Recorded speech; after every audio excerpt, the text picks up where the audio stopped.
आजच डाउनलोड करा आणि तुमच्या आवडत्या मालिकांचा आनंद लुटा। अनन्या सतत काय फोन फोन जरा मदत कर की।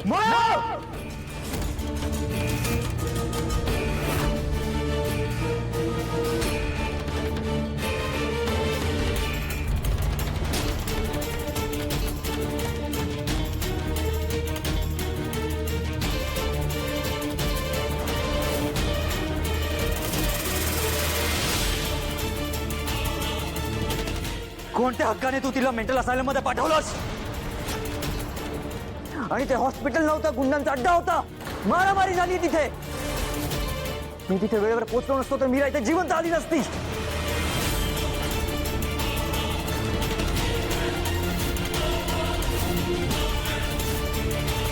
अशा माणसांच्या ताब्यात दिलंस तू मीराला?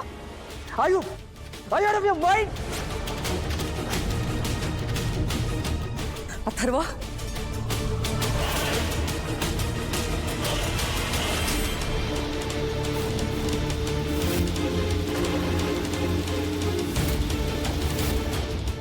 तू इथे बघ, तुझ्याशी बोलतोय मी।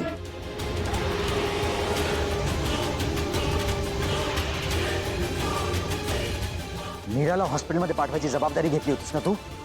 मग तू का नाही गेली तिच्यासोबत?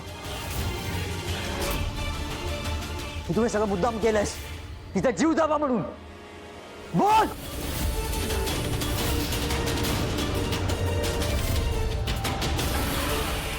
दादा दादा please calm down please.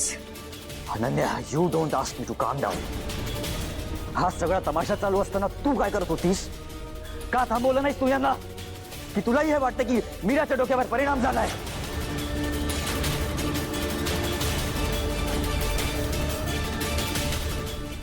Atharva अरे मीराचं भलं व्हावं याचाच विचार करून मायाने। कोणत्या अँगलने हा भल्याचा विचार होता?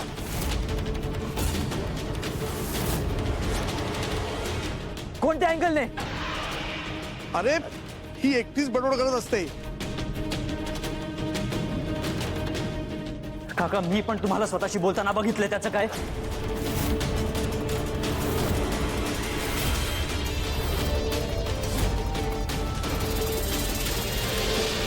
कधी नाही नाही नाही अथर्व, यांचं बोलणं ते वेगळं। अरे ही खरंच बडबडत असते, मेंटल झाली ती, सायको आहे, सायको, प्रॉपर सायको झालेली आहे।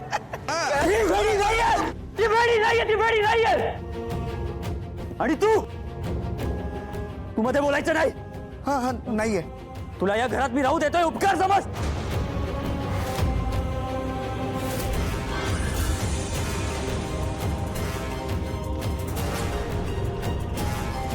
अथर्व बस।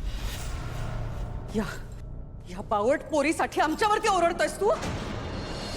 तुला दिसत नाही तिच्या डोक्यावरती परिणाम झालाय ते?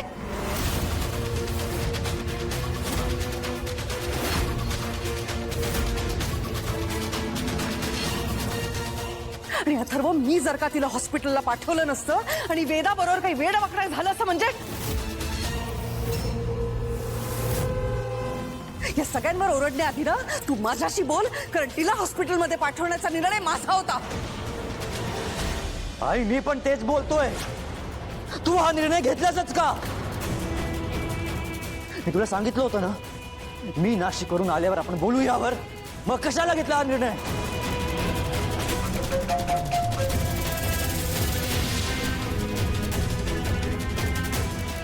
मग काय बिघडलं त्यात अथर्व? काय बिघडलं त्यात? आई, याचा अर्थ असा होतो की मी तुला सांगूनही तुला माझं ऐकायचं नाहीये। त्या मायाला अक्कल नाहीच आहे, पण तू का अशी वागलीस? अथर्व, या घरातली करती बाई म्हणून मला या घरासाठी जे योग्य वाटलं तेच केलं मी।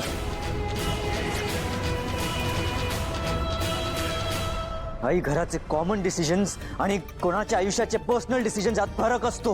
हो का रे? आता मीरा या घरातली नाहीये? आहे ना, पण म्हणून तू तिच्या आयुष्याचा असा पर्सनल डिसिजन एकटी नाही घेऊ शकत।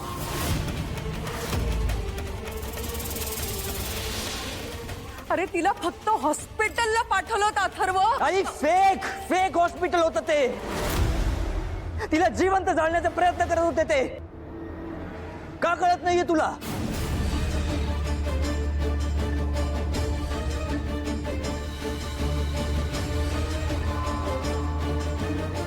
ते असं का करत होते ह्याचा शोध लावेन मी, असं सोडणार नाहीये त्यांना. अथर्व आई इतर वेळी 1000 चौकशा करून निर्णय घेणारी तू आता काय झालं तुला? वेदाचे बाबा हे बघा, तुम्ही शांत व्हा ना. नाही मीरा, आईने तुला तिथे पाठवून खूप मोठी चूक केली.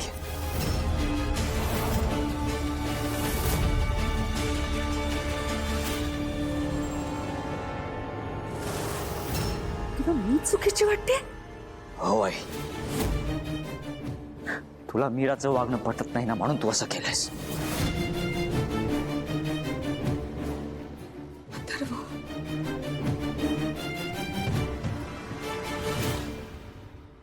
दादा, अरे दादा काय बोलतोयस तू? आईला काय माहित ते हॉस्पिटल कसं होतं ते? माहित नव्हतं ना? माहित नव्हतं ना? मग घाई कशाला केली? हा, मीराला जर खरंच ट्रीटमेंटची गरज होती तर मी आल्यानंतर सुद्धा ती करता आली असती ना.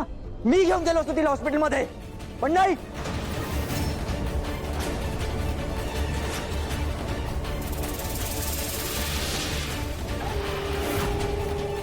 आईला स्वतःचं म्हणणं खरं करायचं होतं.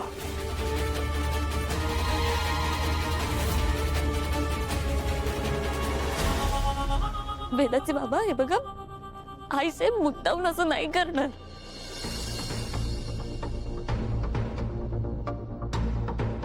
किती आतल्या गाठीची आहेस ग तू मीरा. तुला जे साध्य करायचं होतं ते केलंस आणि आता गोड बोलतेस. हा, हे असंच गोड बोलून माझ्या नातीला तोडलंस माझ्यापासून तू. माझ्या अथर्वला माझ्या विरोधात भडकावलंस.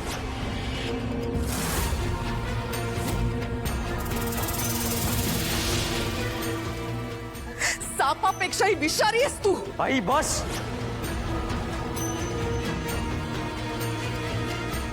यापुढे मीराला कोणीही काही बोलणार नाही.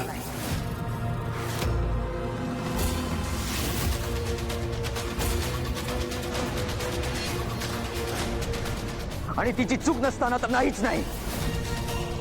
आणि पुन्हा एकदा सांगतोय, नीट लक्षात ठेवा, मीराच्या बाबतीत कुठलाही निर्णय मला विचारल्याशिवाय घ्यायचा नाही.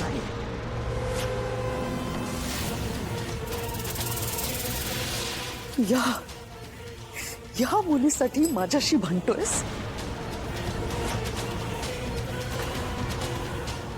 आजपर्यंत तू माझ्याशी असं कधीच बोलला नव्हतास. आई, याआधी तूही एवढी मोठी चूक कधी केली नव्हतीस.